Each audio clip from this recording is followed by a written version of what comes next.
Shalom, salam sejahtera. Renungan malam seiman ditulis oleh Dr. Kathleen Lewijaya Guntarap dan Pendeta Dr. Jonathan Guntarap. Judul renungan malam kita adalah mendapatkan pandangan rohani. Dan supaya ia menjadikan mata hatimu terang agar kamu mengerti pengharapan apakah yang terkandung dalam panggilannya, betapa kayanya kemuliaan bagian yang ditentukannya bagi orang-orang kudus. Efesus 1 ayat 18. Untuk memasuki pengalaman yang lebih dalam dengan Tuhan, maka kita harus membiarkan Ia untuk membuka mata hati kita agar dapat melihat Tuhan itu sebagaimana adanya. Begitu sering kita memiliki hubungan yang statis dengan Tuhan, sehingga kita hanya dapat melihat dengan mata fisik kita saja.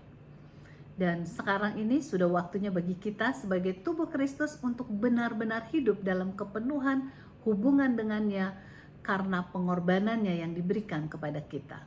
Karena alasan inilah, maka dalam Efesus 1 ayat 16 sampai dengan 19, Paulus memberitahukan kepada gereja di Efesus, "Aku pun tidak berhenti mengucap syukur karena kamu, dan aku selalu mengingat kamu dalam doaku dan meminta kepada Allah Tuhan kita Yesus Kristus, yaitu Bapa yang mulia itu, supaya Ia memberikan kepadamu roh hikmat dan wahyu untuk mengenal Dia dengan benar, dan supaya Ia menjadikan mata hatimu terang agar kamu mengerti pengharapan apakah yang terkandung dalam panggilannya, betapa kayanya kemuliaan bagian yang ditentukannya bagi orang-orang kudus, dan betapa hebat kuasanya bagi kita yang percaya sesuai dengan kekuatan kuasanya." Sesungguhnya kita membutuhkan mata hati kita untuk mendapatkan pencerahan pada malam ini.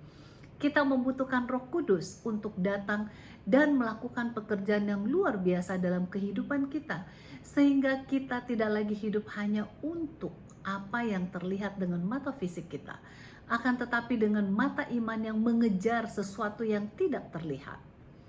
Dalam Ibrani 11 ayat 1 menuliskan, "Sekarang iman adalah kepastian dari apa yang diharapkan, keyakinan akan hal-hal yang tidak terlihat."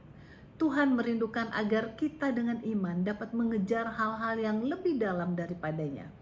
Tuhan merindukan agar kita dapat bertumbuh dalam hubungan kita dengan Roh Kudus dan belajar untuk menjalani kehidupan dengan kehadiran dan kepemimpinannya, suaranya, serta kasihnya sebagai dasar untuk semua yang kita lakukan. Hidup dengan hanya dapat melihat hal-hal yang secara fisik saja adalah suatu kehidupan yang hanya untuk sementara saja dan akan cepat berlalu. Kiranya kita akan terus bertumbuh, memiliki hubungan yang erat dengan Tuhan, sehingga kita dapat melihat dengan pandangan rohani dan memiliki paradigma serta perspektif yang berbeda dalam menghadapi kehidupan ini. Marilah kita masing-masing mengundang Tuhan dalam kehidupan kita setiap hari, agar pengalaman ini dapat menjadi bagian dari kita semua. Kiranya Tuhan memberkati kita.